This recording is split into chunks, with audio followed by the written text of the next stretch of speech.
Yeah, I mean that comes up, and I think it's not a whole lot of work because again, I think the way that the questions are worded and the frequency of the survey, and there's a lot of different theories about this as well. Like I know some companies, like Microsoft, for example, I don't know if they're still doing this, but I know they used to, is that they would do regular surveys of a sampled set, right? And then some All companies are right. like, no, like everyone's going to take the survey and they're going to do it once a year or twice a year or what have you. So there's a couple different models, but in terms of frequency, like that's one thing.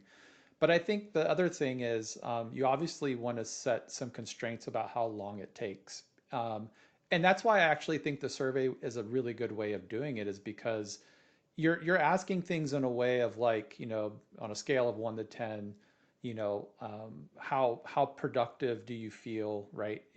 Like how productive are you based on like how productive you feel you could be, right? Like you're basically like how far under your potential are you performing?